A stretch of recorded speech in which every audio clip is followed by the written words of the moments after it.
L'amitié dangereuse.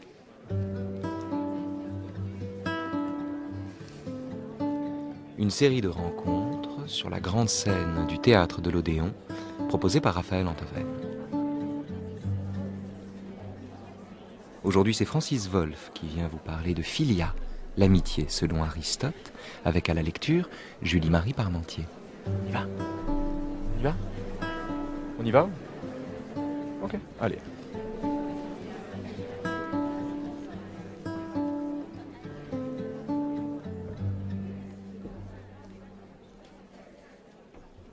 L'amitié est une certaine vertu, ou ne va pas sans vertu. De plus, elle est ce qu'il y a de plus nécessaire pour vivre. Car sans amis, personne ne choisirait de vivre, eût-il tous les autres biens. Et de fait, les gens riches et ceux qui possèdent autorité et pouvoir semblent bien avoir plus que quiconque besoin d'amis. À quoi servirait une pareille prospérité, une fois ôtée la possibilité de répandre des bienfaits? Ou encore, comment cette prospérité serait-elle gardée et préservée sans amis? Car plus elle est grande, plus elle est exposée au risque. Et dans la pauvreté, comme dans toute autre infortune, les hommes pensent que les amis sont l'unique refuge. L'amitié, d'ailleurs, est un secours aux jeunes gens, pour les préserver de l'erreur, aux vieillards pour leur assurer des soins et suppléer à leur manque d'activité dû à la faiblesse, à ceux enfin qui sont dans la fleur de l'âge pour les inciter aux nobles actions. De plus, l'affection est, semble-t-il, un sentiment naturel du père pour sa progéniture et de celle-ci pour le père, non seulement chez les hommes, mais encore chez les oiseaux et la plupart des animaux. Les individus de même origine ressentent aussi une amitié mutuelle, principalement dans l'espèce humaine, et c'est pourquoi nous louons les hommes qui sont bons pour les autres. L'amitié semble aussi constituer le lien des cités, et les législateurs paraissent y attacher un plus grand prix qu'à la justice même.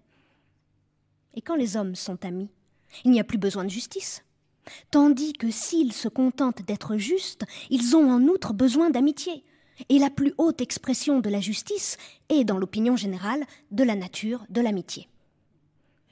Non seulement l'amitié est une chose nécessaire, mais elle est aussi une chose noble. Nous louons ceux qui aiment leurs amis, et la possession d'un grand nombre d'amis est regardée comme un bel avantage. Certains pensent même qu'il n'y a aucune différence entre un homme bon et un véritable ami. Bienvenue Francis Wolff, bienvenue. Il n'y a aucune différence, dit Aristote, entre un homme bon et un véritable ami. Comment peut-on concilier ça? Cette phrase, d'abord en soi c'est une difficulté, mais comment concilier cette difficulté, cette exigence, avec le fait que Aristote lui-même, fidèle à Platon d'ailleurs, choisit de préférer la vérité à l'amitié quand il parle de Platon? Aristote, pour en venir au texte que nous venons d'entendre, il est au fond, malgré ses amis, le premier théoricien de l'amitié. Parce que ce qu'il entend, lui, par amitié, on vient de l'entendre, c'est quelque chose que nous reconnaissons. C'est quelque chose, c'est le même sens, quand Aristote parle d'amitié, quand il parle d'amis, c'est le sens même que nous donnons encore aujourd'hui, 24 siècles plus tard, au mot ami, au mot amitié. Alors que son ami, si je puis dire Platon, lorsqu'il parle d'amitié, il parle de quelque chose d'assez différent. Il parle d'une relation cosmique, il parle d'un lien entre tous les êtres dans la nature, dans le cosmos, dans le monde, et non pas de cette relation strictement anthropologique, si je puis dire, il y a une allusion aux oiseaux, on pourra y venir, mais de cette relation entre deux êtres humains qui les lient par des relations particulières d'affection. Mais Francis, Oui. pardon, est-ce qu'on n'est pas là dans l'idéal d'un Aristote pragmatique? Parce que chez Aristote aussi, il y a une extension de l'amitié au-delà de la simple relation bilatérale entre deux personnes et de l'échange complexe entre deux individus. Et dans le texte qu'on vient d'entendre, il y a l'idée que quand les hommes sont amis, il n'y a plus besoin de justice, donc il y a bien une politique de l'amitié qui viendrait avantageusement se substituer à la loi et à ses représentants, peut-être. Et puis il y a aussi l'idée que L'affection est un sentiment naturel du père pour sa progéniture, non seulement chez l'homme, mais encore chez les oiseaux. C'est le texte qui ouvre le traité, qui fait 2 livres, le traité de l'amitié dans l'éthique à C'est Nicomaque. 8 et 9, éthique Nicomaque. Exactement, 2 livres, 8 et 9. C'est d'ailleurs la partie de l'éthique Nicomaque qui est la plus développée. C'est tout à fait étonnant d'un certain point de vue. Et c'est une amitié encore extrêmement large.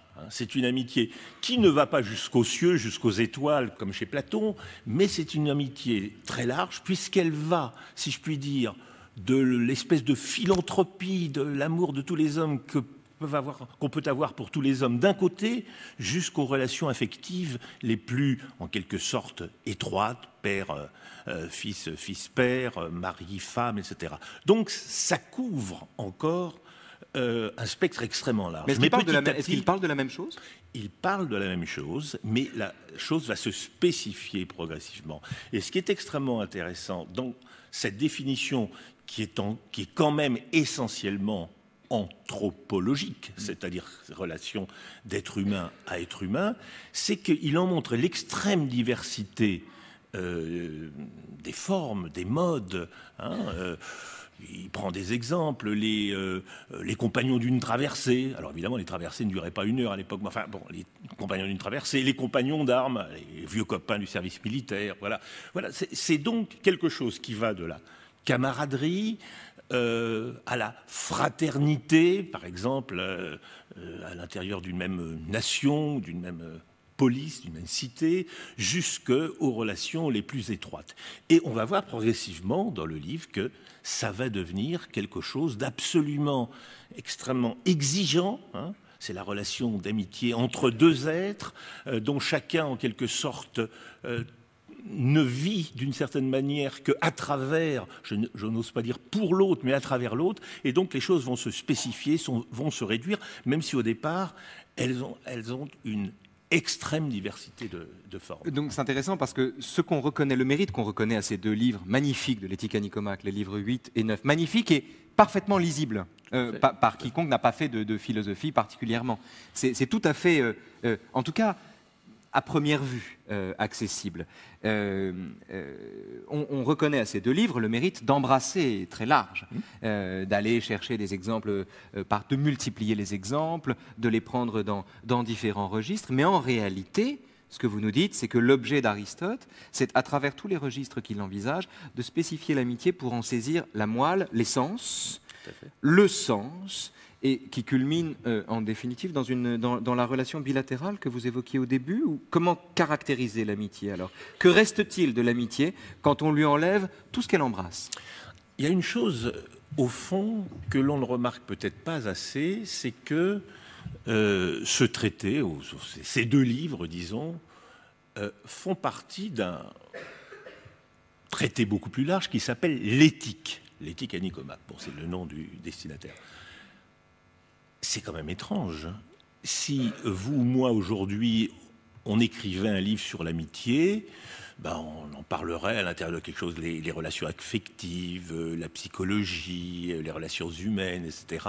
Mais il ne nous viendrait pas à l'idée de faire ça à l'intérieur d'une éthique, c'est-à-dire de quelque chose qui est en quelque sorte normatif, quelque chose, un traité qui nous parle de valeurs, de vertu, puisque c'est la première phrase. C'est très étrange, une certaine vertu ne va pas sans vertu.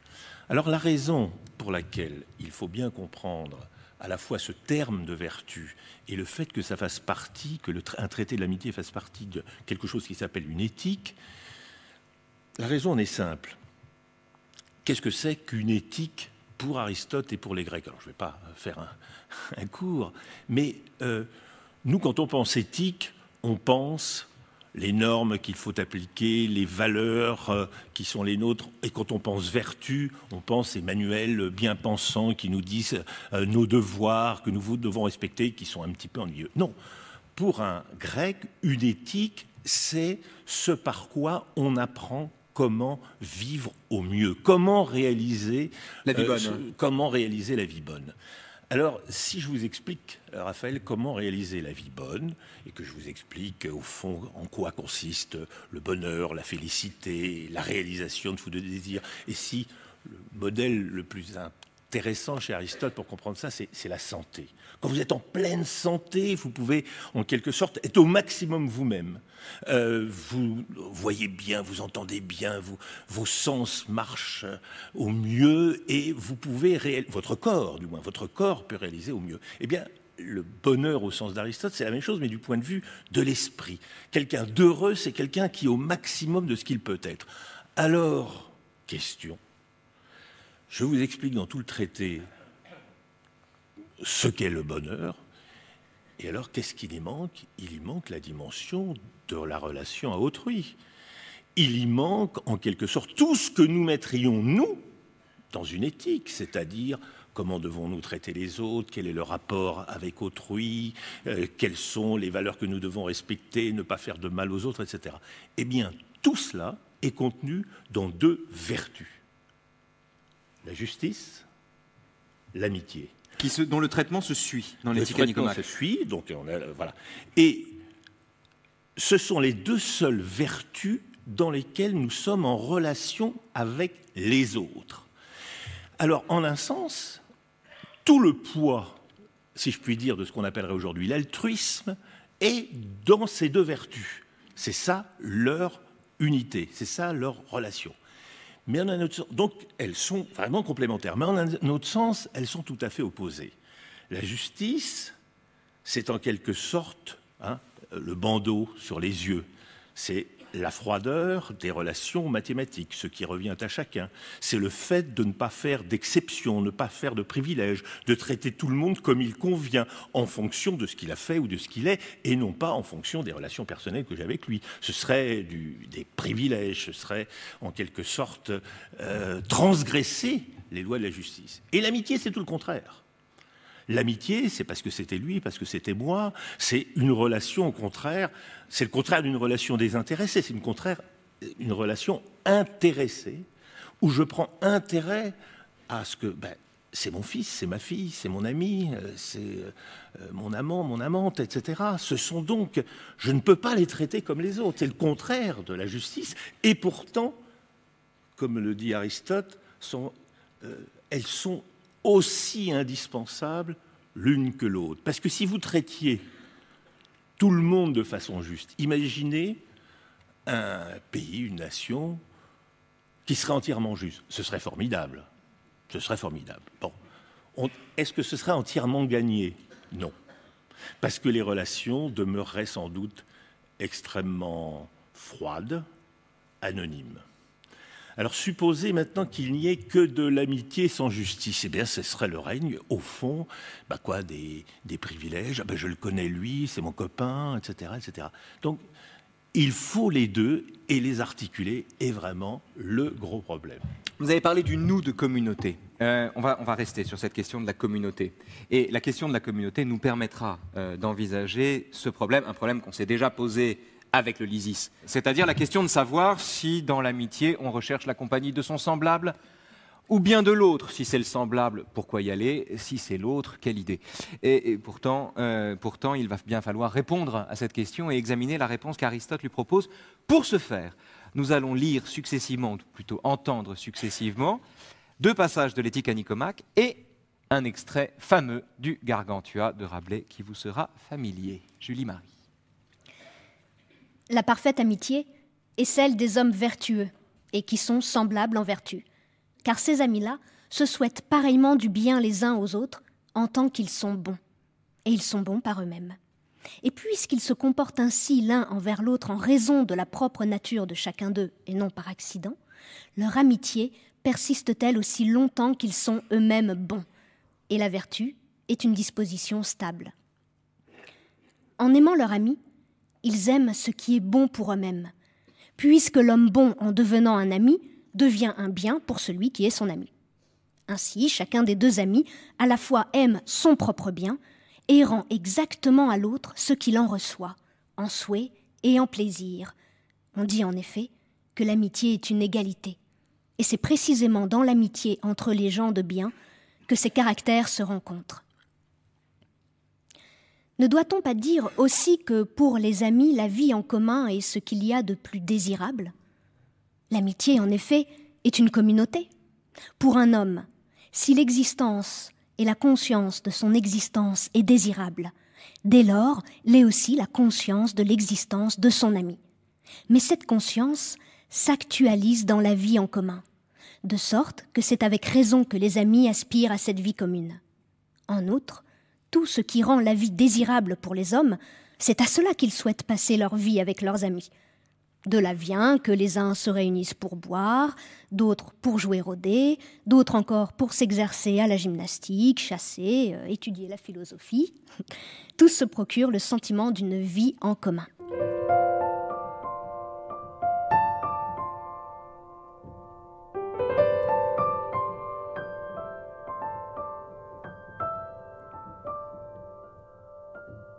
Voici comment étaient réglés les télémites dans leur manière de vivre. Toute leur vie était dirigée non par les lois, statuts ou règles, mais selon leur bon vouloir et libre arbitre. Ils se levaient du lit quand bon leur semblait, buvaient, mangeaient, travaillaient, dormaient quand le désir leur venait. Ainsi l'avait établi Gargantua.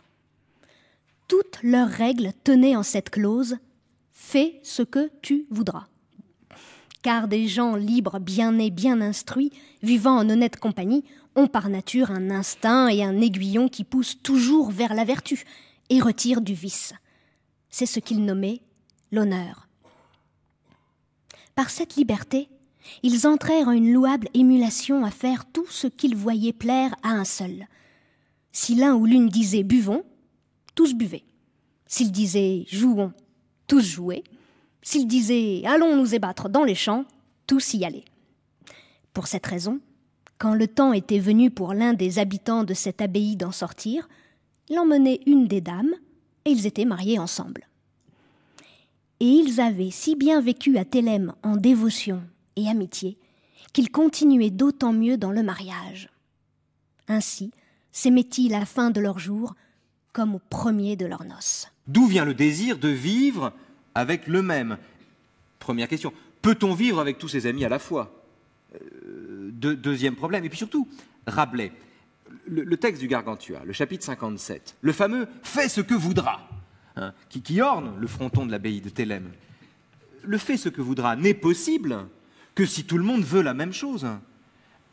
On reste d'abord ici dans l'amitié comme vertu politique, mais surtout, quelle différence à ce compte-là entre la vie en commun telle que l'amitié la permet ou la rend désirable et cette forme d'association qui défend et protège de toute la force commune la personne et les biens de chaque associé et par laquelle chacun, s'unissant à tous, n'obéisse pourtant qu'à lui-même et reste aussi libre qu'auparavant, Francis. Alors le mot important dans la phrase, dans le texte que l'on vient d'entendre de Rabelais, le mot, je ne sais pas si c'est le plus important pour Rabelais, parce que le mot le plus important est sans doute liberté, mais le mot le plus important, du moins celui qui le rapproche ou le rattache à Aristote, c'est le mot de vertu. Or, Aristote en privilégie une, qui est la relation qui est absolument symétrique, c'est-à-dire celle dans laquelle il n'y a pas l'asymétrie qui par ailleurs est importante entre père et fils, professeur et élève. Mari et femme. Mari et femme, c'est vrai. Il y a le machisme antique qui est toujours présent chez Aristote. Donc, il n'y a pas ces relations asymétriques. Ce qu'il finit par privilégier comme étant l'aboutissement de ses propres définitions et de son propre concept, c'est les relations parfaitement symétriques. Cela signifie que nul n'a en quelque sorte besoin au fond de l'autre, nul en quelque sorte n'est dans une relation dans laquelle l'autre va lui apporter quelque chose d'utile et au fond ils vont en quelque sorte être réunis par ce que Aristote appelle la vertu, qui est un autre nom en quelque sorte de la réalisation de soi. Les trois types d'amitié, conditions de réciprocité et de bienveillance. On revient un tout petit peu en amont de ce qu'on disait, c'est-à-dire avant la constitution en communauté, en revenir à ce qu'est l'amitié elle-même et aux raisons pour lesquelles d'ailleurs l'amitié n'est pas... il faut distinguer une amitié selon l'utile, selon l'agréable, d'une amitié selon la vertu, et dans quelle mesure on peut parler, je ne sais pas si le mot est adéquat d'ailleurs, d'inauthenticité, dans les premiers cas, et en tout cas de sincérité dans le second. Véritable, au sens large, pourquoi pas. Julie. Quel est l'objet de l'amitié? Il semble, en effet, que tout ne provoque pas l'amitié, mais seulement ce qui est aimable, c'est-à-dire ce qui est bon, agréable ou utile. On peut d'ailleurs admettre qu'est utile ce par quoi est obtenu un certain bien ou un certain plaisir, de sorte que c'est seulement le bien et l'agréable qui seraient aimables, comme des fins. Dans ces conditions, est-ce que les hommes aiment le bien réel ou ce qui est bien pour eux? Car il y a parfois des accords entre ces deux choses. Or, on admet d'ordinaire que chacun aime ce qui est bon pour soi-même, et que ce qui est réellement un bien est aimable d'une façon absolue, tandis que ce qui est bon pour un homme déterminé est aimable seulement pour lui. Il y a donc 3 objets qui font naître l'amitié. L'attachement, pour les choses inanimées, ne se nomme pas amitié, puisqu'il n'y a pas attachement en retour, ni possibilité pour nous de leur désirer du bien.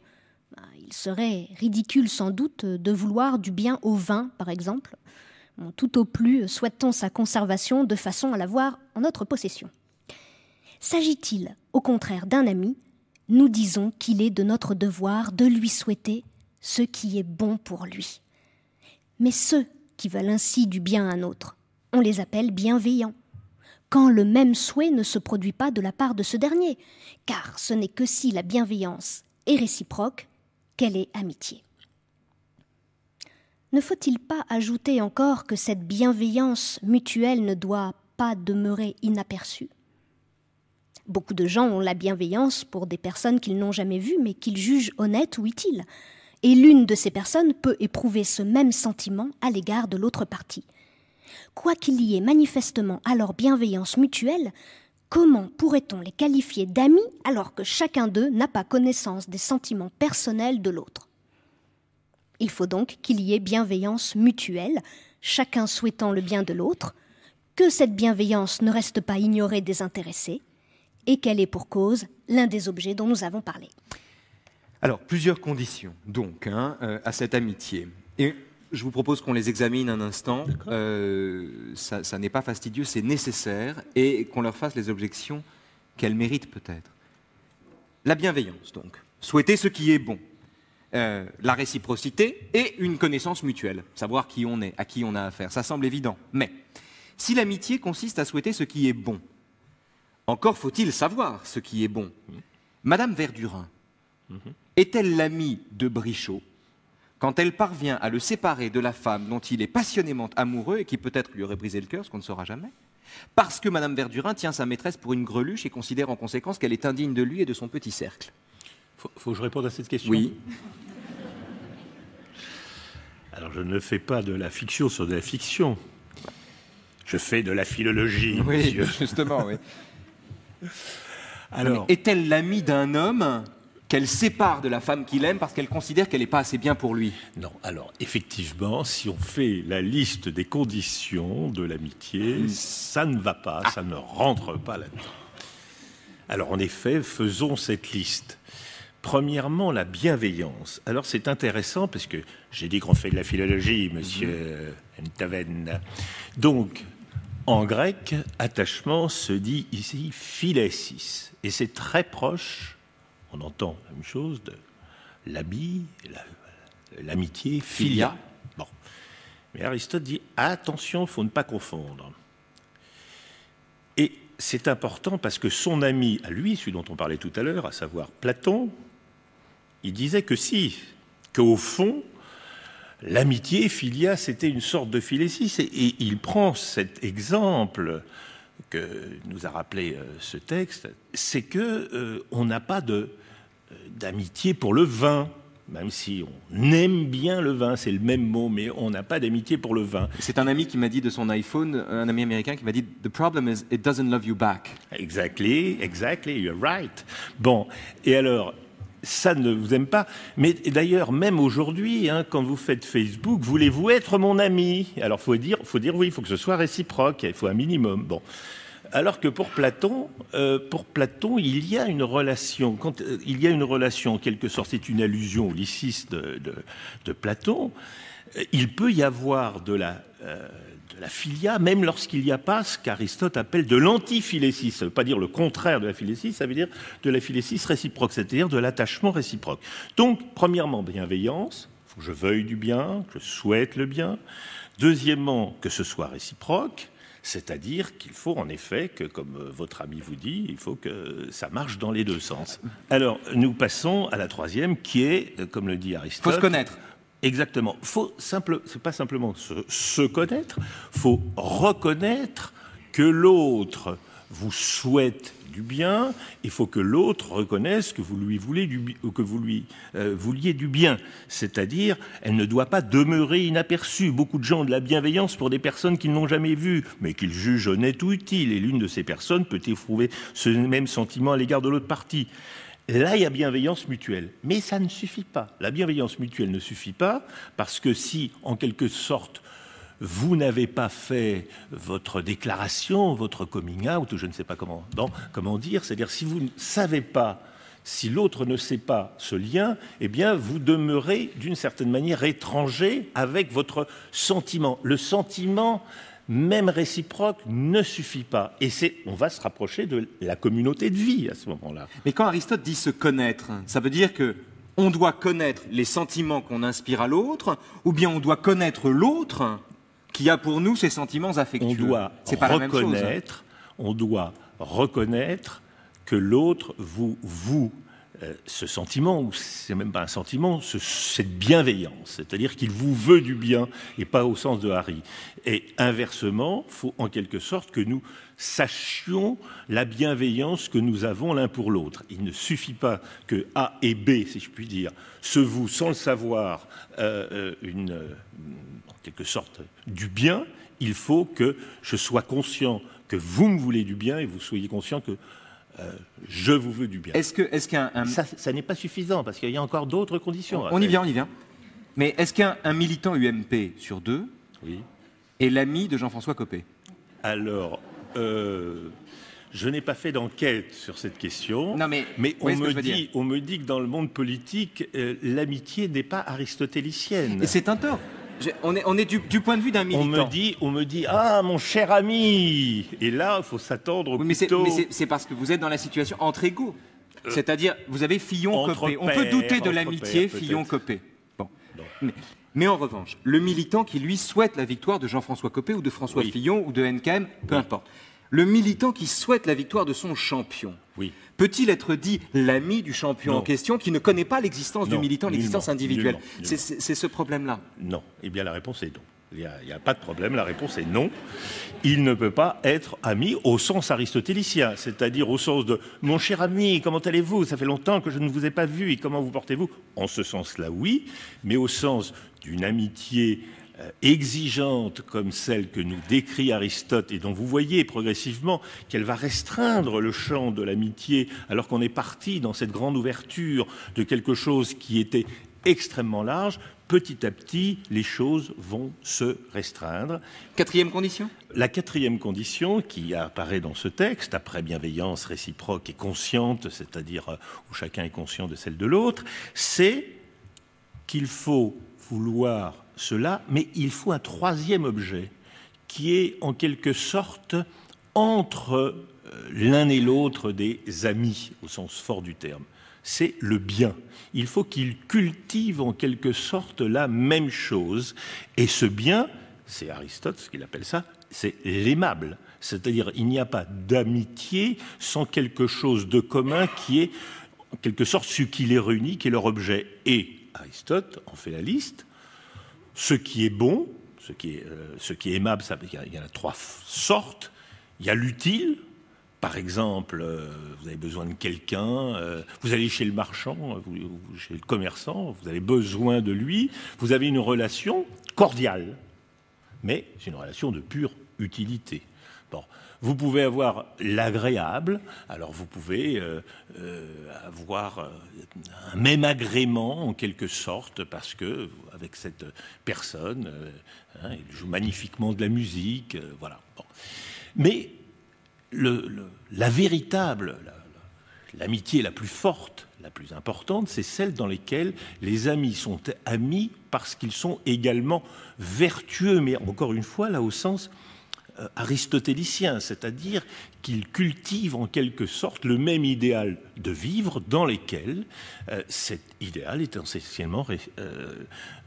repose essentiellement sur le même amour intellectuel du bien, sur lequel on va y revenir.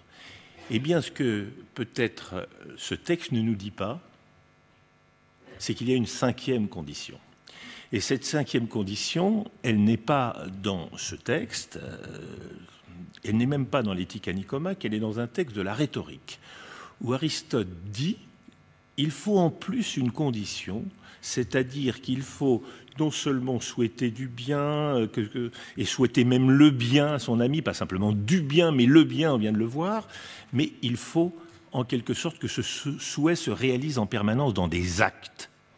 Il faut agir, ou il faut toujours prêt à agir pour son ami. Et cette cinquième condition est en fait la première. Absolument. Et c'est celle qui explique, en réalité, pourquoi on parle de l'amitié dans une éthique.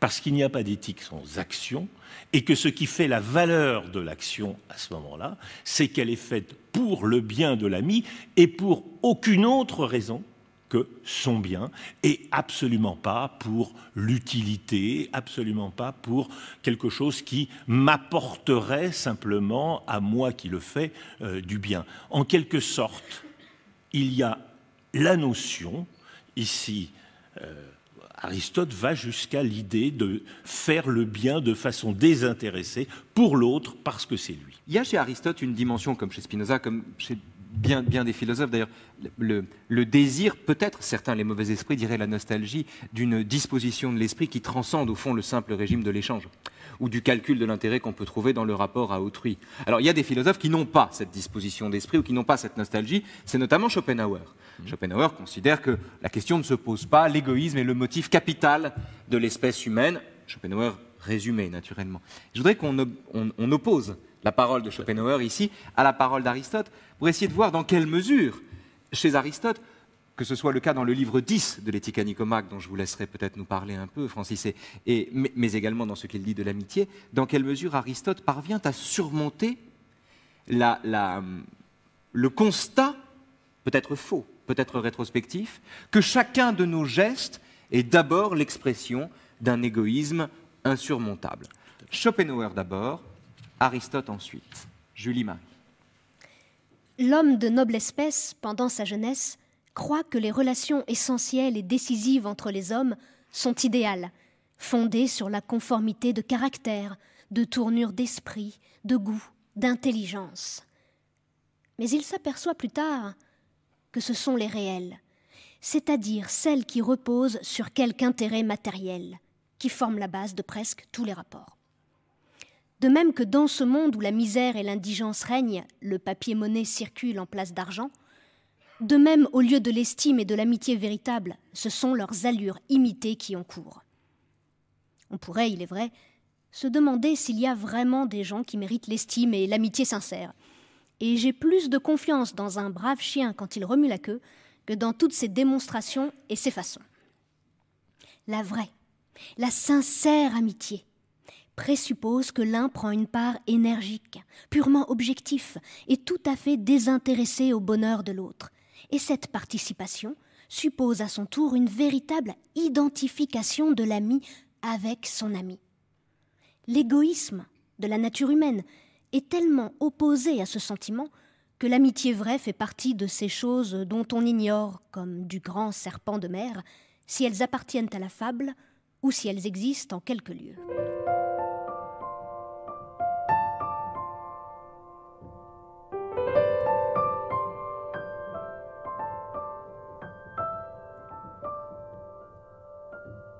Mais on critique ceux qui s'aiment eux-mêmes par-dessus tout et leur donne le nom d'égoïstes. On pense à la fois que l'homme pervers a pour caractère de faire tout en vue de son propre intérêt et qu'au contraire, l'homme de bien agit davantage pour de nobles motifs et dans l'intérêt même de son ami, laissant de côté tout avantage personnel. Mais à ces arguments, les faits opposent un démenti, et ce n'est pas sans raison.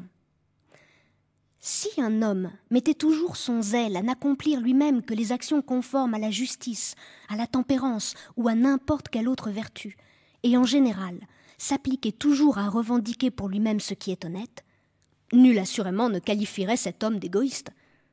Un tel homme serait l'objet d'une approbation et d'une louange unanime. Et pourtant, un tel homme peut sembler, plus que le précédent, être un égoïste. Du moins s'attribue-t-il à lui-même les avantages qui sont les plus nobles et le plus véritablement des biens. Nous concluons que l'homme vertueux a le devoir de s'aimer lui-même, car il trouvera lui-même profit en pratiquant le bien et en fera en même temps bénéficier les autres. Donc, Francis, est-ce qu'on peut surmonter l'égoïsme? Au fond, c'est l'enjeu du débat à distance là, entre Aristote et Schopenhauer, qui est en fait un débat quotidien entre chacun et lui-même, autour de la question de savoir si un seul de nos gestes dans la journée peut être considéré comme un geste gratuit et donc inestimable à ce titre. Est-ce qu'on peut dire, comme Schopenhauer, qu'aucun geste, aucune démarche n'échappe au risque d'être un calcul, pour échapper peut-être d'ailleurs à ses yeux au risque plus grand d'un don sans calcul? Ou est-ce que c'est là le cynisme rétrospectif de celui qui ne donne pas sa chance à l'humanité et croit la comprendre en interprétant rétrospectivement chacun de ses gestes comme un effet du calcul, c'est-à-dire du pire? Que répondre, quand on est aristotélicien, à l'argument de Schopenhauer selon lequel on ne cesse pas d'être égoïste? L'ordre dans lequel se présentent ces textes est tout à fait excellent, parce que c'est en effet Aristote qui répond à Schopenhauer 23 siècles plus tôt. Comment y répond-il? Je dirais, première observation, que Aristote dirait que la conception que Schopenhauer a de l'égoïsme est une conception, allons, risquons le mot, vulgaire. C'est-à-dire qu'Aristote va distinguer deux formes d'égoïsme. Et dans le texte qu'on vient d'entendre, c'est un texte absolument génial et inépuisable. On va peut-être s'y arrêter 2 minutes. Peut-être. Schopenhauer a une conception, dirait Aristote, vulgaire de l'égoïsme, parce que la conception que développe Aristote et à laquelle il s'oppose, il dit « on condamne l'égoïste ». On condamne l'égoïsme. Mais qu'appelle-t-on l'égoïsme? L'égoïste, c'est celui qui veut accaparer des biens, n'est-ce pas? C'est-à-dire qui ne pense qu'à s'accaparer plus de biens, alors l'argent, dirait Schopenhauer, plus de plaisir, qui ne pense qu'à ses plaisirs, etc., etc. Mais, répond Aristote, s'agit-il bien de s'aimer soi-même dans ce cas? La réponse est non. Celui qui aime, qui est égoïste dans ce sens vulgaire, il n'aime pas lui-même. Il aime l'argent, il aime le plaisir, il aime l'agrément, mais il n'aime pas ce qui le constitue, lui.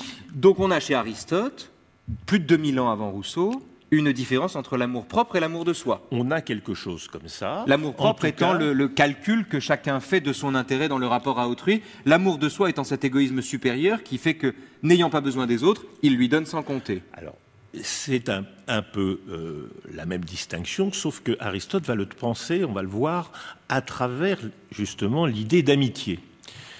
Car l'ami de l'autre est aussi avant tout ami de lui-même, mais de ce qui en lui-même est le véritable lui-même, le véritable moi. Le mot n'existerait pas encore dans le vocabulaire, le moi était importé sans doute par Pascal au sens le moi, etc., beaucoup plus tard. Mais qu'est-ce que c'est que, non pas ce qui est à moi, dirait Aristote, mais ce qui est moi?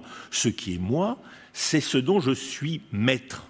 C'est-à-dire, c'est mon esprit, c'est par exemple, et justement, exemple de vertu, la maîtrise de soi. Qu'est-ce que c'est que la maîtrise de soi? C'est le fait que je maîtrise volontairement ce qui est, que je sens être un peu moins moi-même, ma colère, mes réactions, mes émotions, toute cette part que je ne contrôle pas, mais qui, lorsque je suis vertueux, sont sous mon contrôle.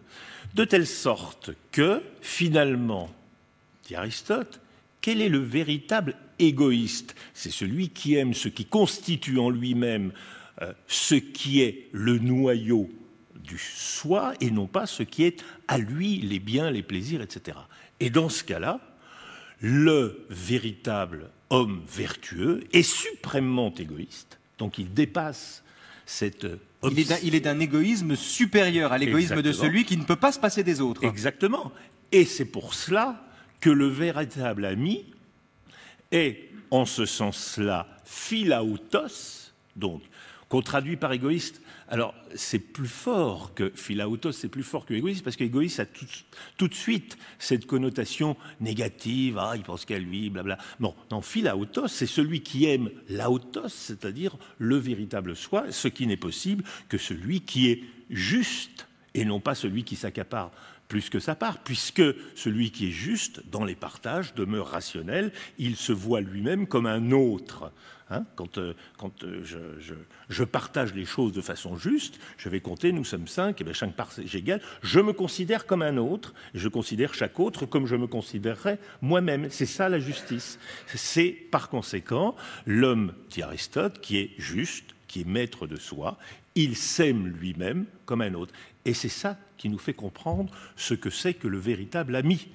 Le véritable ami, c'est celui qui s'aime lui-même, et ce qui deviendra une sorte de syntagme figé, qui s'aime lui-même comme il aime l'autre, et qui aime l'autre comme il s'aime lui-même, puisque la formule revient 3 fois dans ce traité de l'éthique à Nicomaque, l'ami est un autre moi-même. Oui, mais, pardon Francis, mais dans Astérix et Cléopâtre... L'objection est forte, Raphaël. Vous allez voir. Je ne m'attendais pas à ce coup-là. Vous allez voir. Vous riez. Cléopâtre reçoit un gâteau empoisonné. Certes. On accuse les Gaulois. Oui. Panoramix, Astérix, Obélix.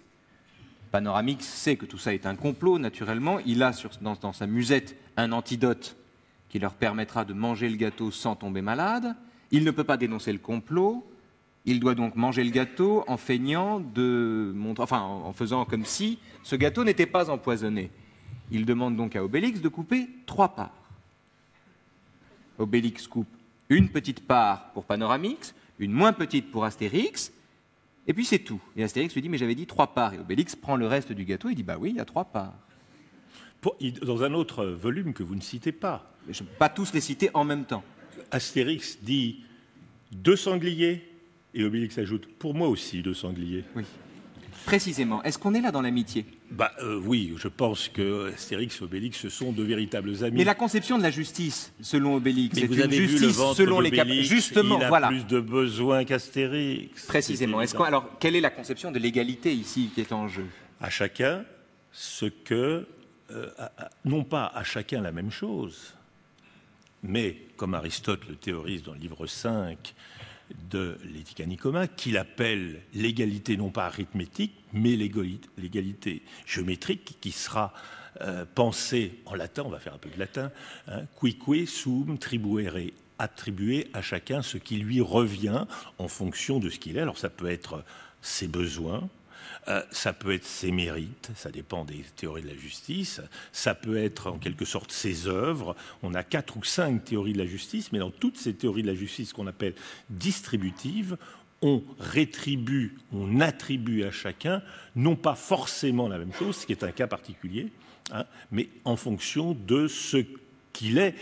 Et c'est pour ça que je prenais l'exemple, en l'occurrence, du ventre d'Obélix, qui a nécessairement plus de besoins que ce petit Astérix. On est donc avec Astérix ici dans une théorie de la justice, absolument. Mais pas de l'amitié. Non, mais elles ne sont pas incompatibles. Il y a des cas où vous voyez que Astérix et Obélix se vouent une bienveillance mutuelle, connue de chacun d'eux, où ils font tout dans leurs actes en permanence pour se sauver mutuellement. Et on est dans l'amitié entre dissemblables. Alors voilà, est-ce que cette amitié entre dissemblables échappe chez Aristote au régime de l'utile ?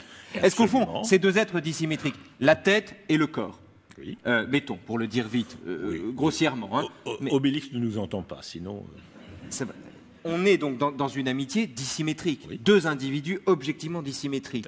Est-ce que l'affection qu'ils se portent leur vient seulement du fait que la ruse d'Astérix vient avantageusement compenser la sottise d'Obélix, dont la force vient avantageusement étayer la ruse du premier ? Alors, Ce serait quand même malheureux de ne voir que ça.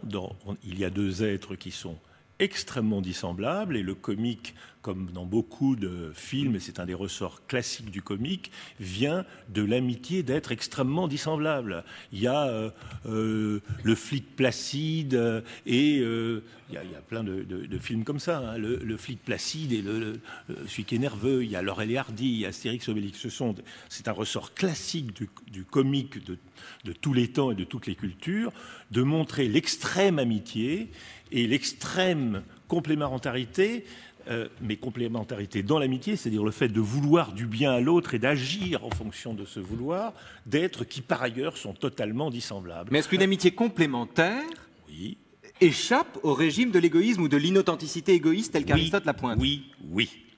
Car il s'agit ici, non pas, il ne cherche pas en l'autre ce qui peut leur être utile, il se trouve qu'ils sont utiles. Et il y a de très beaux textes d'Aristote dans lesquels il explique que ce qui est merveilleux dans l'amitié, c'est que nous faisons du bien, que nous ayons ou non besoin l'un de l'autre, mais que nous savons que lorsque nous aurons besoin de l'autre, l'autre sera là sans qu'on lui manifeste ce besoin. Donc l'amitié n'est pas contradictoire avec l'utilité si l'utilité en est la vertu collatérale. C'est-à-dire, bien entendu, l'amitié réciproque peut être utile dès lors qu'elle n'est pas cherchée pour l'utilité. Néanmoins, entre amis, les griefs interviennent, les griefs et les récriminations, et on ne les entend, ils ne se produisent que dans le cas de l'amitié fondée sur l'utilité. C'est Aristote qui le dit en Éthique à Nicomaque 8.15. Julie Marie. Les griefs et les récriminations se produisent uniquement, ou du moins principalement, dans l'amitié fondée sur l'utilité. En effet, ceux dont l'amitié repose sur la vertu s'efforcent de se faire réciproquement du bien, car c'est le propre de la vertu et de l'amitié. Et entre gens qui rivalisent ainsi pour le bien, il ne peut y avoir ni plainte ni querelle. Et celui qui l'emporte décidément sur l'autre en bienfait, atteignant ainsi le but qu'il se propose, ne saurait se plaindre de son ami, puisque chacun des deux aspire à ce qui est bien. Les récriminations ne sont pas non plus fréquentes entre amis dont l'affection repose sur le plaisir. Tous deux, en effet, atteignent en même temps l'objet de leur désir, puisqu'ils se plaisent à vivre ensemble.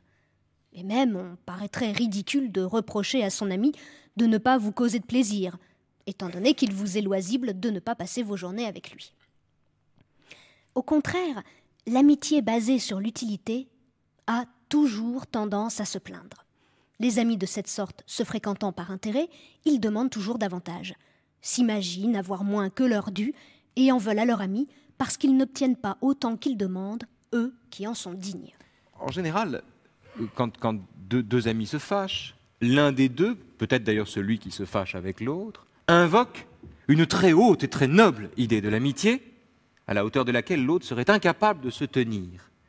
Mais si on suit bien ce texte d'Aristote et la généalogie des fâcheries entre amis qu'il propose ici, on entend que celui des deux qui se fâche avec l'autre parce qu'il n'est pas à la hauteur de l'amitié qu'il lui porte, c'est en réalité celui-là qui fait reposer l'amitié sur l'utilité. Tout à fait. Là, on a l'illustration de ce qu'on disait à l'instant, c'est-à-dire que il y a des amitiés stables et des amitiés instables, et que les seules amitiés stables, c'est celles qui ne sont pas fondées sur l'utilité, même si elles peuvent avoir des bénéfices. Bien évidemment, l'ami est aussi celui sur lequel on peut compter, comme on dit, en cas de besoin. Donc le en cas de besoin, et non pas pour. Ce n'est pas la raison pour laquelle nous sommes amis. Donc, le texte oppose de façon très claire cette stabilité de l'amitié qui est fondée sur le bien, et on a en quelque sorte l'idée que dans cette amitié qui est stable, qu'est-ce que c'est que l'ami ? L'ami est en quelque sorte, je dirais ce qu'il dit plus ou moins dans un autre texte, l'ami est cet autre être avec qui j'ai les mêmes relations que j'ai avec moi-même lorsque je suis, comme on dirait aujourd'hui, bien dans ma peau. C'est-à-dire, l'harmonie qui règne entre nous est la même que celle qui règne en chacun de nous. Ça, c'est l'idéal. Bien entendu, il peut y avoir des cas d'instabilité. Le premier cas d'instabilité, c'est celle où on voit bien que l'un des deux cherchait à se faire bien voir, il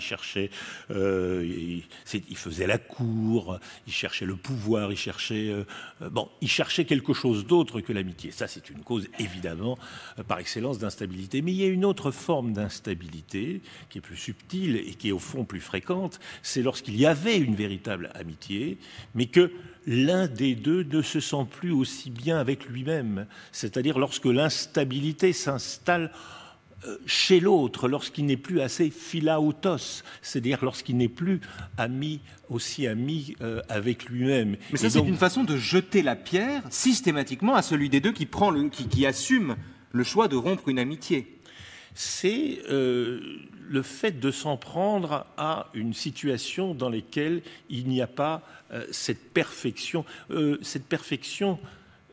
qui demeure un idéal, bien entendu, qui demeure un idéal. Aristote ne croit pas, évidemment, que les relations humaines quotidiennes sont réellement fondées là-dessus. Il a maille à partir lui-même avec ses amis, on a parlé de Platon tout à l'heure. Non, il essaie de décrire des situations typiques, il essaie de décrire des situations donc idéales. Et c'est vrai que dans cette hypothèse, dès lors que je n'ai plus avec moi-même la relation idéale dans laquelle je suis heureux, dirait Aristote, eh bien, la relation entre nous ne peut plus être de la même façon. Et j'ai l'impression qu'on ne m'aime pas assez, j'ai l'impression que l'autre ne me reconnaît pas pour ce que je suis, mais c'est parce que je cherche alors en lui quelque chose que je ne trouve pas en moi-même, etc. etc. Deux cas de figure, oui. On arrive au terme de cette discussion malheureusement, mais deux cas de figure. Comment l'aristotélicien que vous êtes comprend, que vous êtes l'aristotélicien de cœur que vous êtes, comprend la rupture Sartre-Aron, c'est-à-dire une rupture qui se donne soit pour alibi, soit pour cause, ça dépend du regard que nous portons sur elle, des motifs politiques. Une rupture dont Simone de Beauvoir décrit l'amorce, un déjeuner à Juan-les-Pins où les deux camarades se disent qu'est-ce qu'on fait si demain matin il y a la guerre entre l'URSS et les États-Unis, et Sartre répond immédiatement mais je pars à Moscou. Aron regarde l'autre stupéfait parce qu'il pensait même que Sartre, qui revenait d'ailleurs de New York, partirait avec lui aux États-Unis. Donc, comment l'aristotélicien que vous êtes évalue-t-il cette rupture Sartre-Aron? Et deuxième cas de figure, et puis après on va les entendre, enfin l'un d'entre eux en tout cas, comment comprenez-vous le fait que dans La recherche du temps perdu, le narrateur aime Saint-Loup d'une amitié qui est pourtant constamment tempérée par le plaisir qu'il a de le regarder comme une œuvre d'art? Sommes-nous là encore dans l'amitié? Ces deux cas de figure, comment les lisez-vous? Alors, le premier est assez simple, ça reproduit le texte dont on est parti, c'est-à-dire la vérité m'est plus chère que l'amitié. C'est typique des relations Sartre-Aron, où la vérité n'était pas celle de la métaphysique, la vérité, c'était la vérité politique. Et on sait bien que pour l'un comme pour l'autre, c'était la vérité avec un grand V. Ça n'était pas quelque chose de secondaire. Enfin, c'est Sartre qui s'est fâché. Hein. C'est Sartre qui s'est fâché parce qu'il mettait sans doute plus haut la politique que Aron, ou du moins la conception qu'il avait de la politique. C'est pas qu'il mettait plus haut la politique, c'est que la conception qu'il avait de la politique était plus englobante et en quelque sorte représentait une certaine façon pour l'homme de se réaliser de toutes ses manières en tant qu'homme, alors que pour Aron, tout n'était pas politique, disons. Et dès lors que quelqu'un vous dit que tout est politique, eh bien l'amitié elle-même devient en quelque sorte politique, et par conséquent, dès lors qu'il n'y a plus cet accord sur ce qui est bien ou sur ce qui est bon, Sartre a préféré en effet rompre. Il y a eu donc ici quelque chose comme une rupture à la Aristote. Alors maintenant, comment concevoir qu'on puisse aimer l'autre. Comment aimer quelqu'un qu'on admire? Comment aimer quelqu'un qu'on admire? Eh bien, on est dans cette relation dans laquelle il y a asymétrie et dans laquelle il n'y a, en quelque sorte, pas de possibilité de stabilité parce que l'objet d'admiration, à un moment donné, semblera toujours en deçà du piédestal sur lequel on l'a mis. Mais quelle que fût mon opinion sur l'amitié, dit le narrateur, même pour ne parler que du plaisir qu'elle me procurait, d'une qualité si médiocre qu'elle ressemblait à quelque chose d'intermédiaire entre la fatigue et l'ennui, il n'est breuvage si funeste qui ne puisse à certaines heures devenir précieux et réconfortant en nous apportant le coup de fouet qui nous était nécessaire, la chaleur que nous ne pouvons pas trouver en nous-mêmes.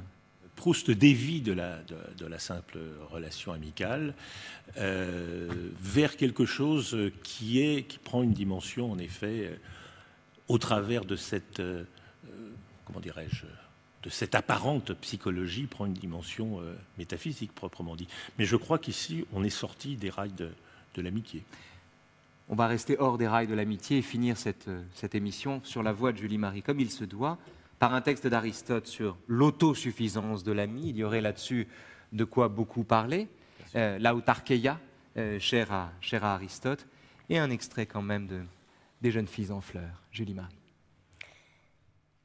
On prétend que ceux qui sont parfaitement heureux et se suffisent à eux-mêmes n'ont aucun besoin d'amis.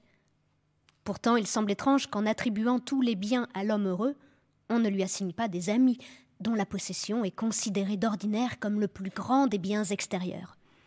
De plus, si le propre d'un ami est plutôt de faire du bien que d'en recevoir, et le propre de l'homme de bien et de la vertu de répandre des bienfaits, l'homme vertueux aura besoin d'amis qui recevront sa bienfaisance. Et sans doute, est-il étrange aussi de faire de l'homme parfaitement heureux un solitaire. Personne, en effet, ne choisirait de posséder tous les biens de ce monde pour en jouir seul, car l'homme est un être politique et naturellement fait pour vivre en société. Il faut donc à l'homme heureux des amis.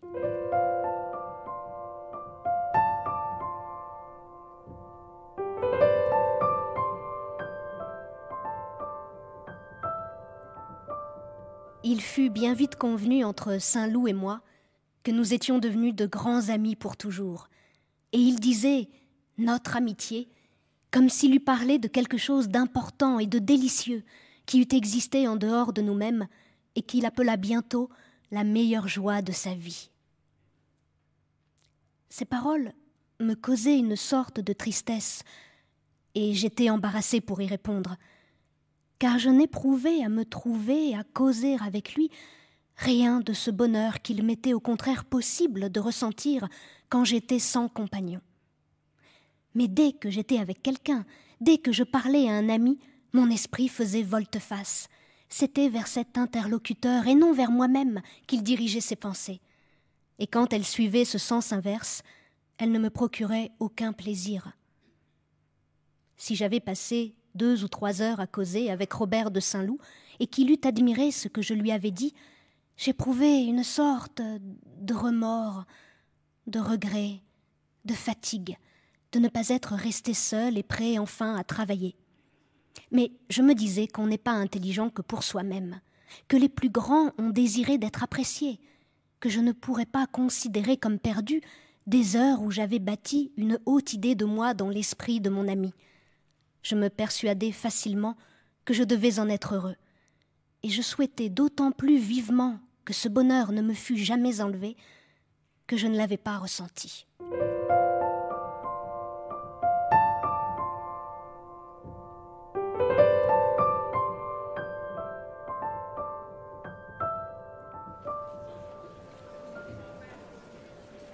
Aristote donc, Aristote et l'amitié, c'est fini pour aujourd'hui. Vous pouvez de votre côté vous plonger dans ces textes somptueux sur la question de l'amitié qui se trouvent principalement dans l'éthique à Nicomaque.